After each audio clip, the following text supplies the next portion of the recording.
Peace Technology. Ekisooka byogere abange twekubira engalo ebisanyu byaffe twazze nalyo. Ekyokubiri dadi balina eddiini mwana mukulu mulabe ne bafaaza weebali. then ekyokusatu kisiba kubanga sima kye tugenda bakola kiriwo ekyo baagala nnyo okulya. balinamu ku ssente Muli bagagga muli baavu.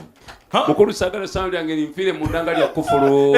Sebo tata tetuyinza kulaba ku bano nettagwa matunga kapa. N'olw'ensonga eyo njagala basa mu abaana abalesagala mwesimbagirize gyali ng'omukazi ajjulira bba muwogo. Oba akola atya? Oli wakati mukolo ne Peace Technologies. Mbambi laba ekyabaleese. Mutone ebintu akabi kali mukulwawo.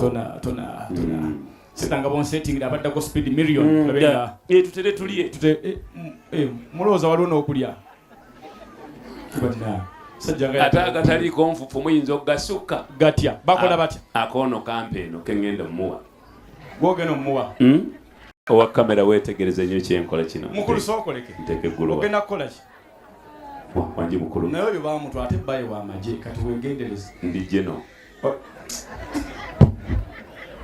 Oteeka omukono. Naye nga twaggiddwa.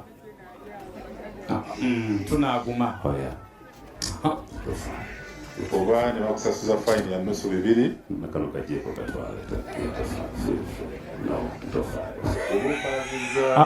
twale eri seta bayo music baveyo sikiriza mu bufumbo omukazi muzibu babadde akoza ati olaba n'ekyuma kikola kiti abakazi bajjira mu ntama nga mpafu anjagadda amangu ako kati gwafaana bwoti akutwaliwo ddala olw'obuddugavu buno tosa edda Oli wakati mukolo ne Peace Technologies.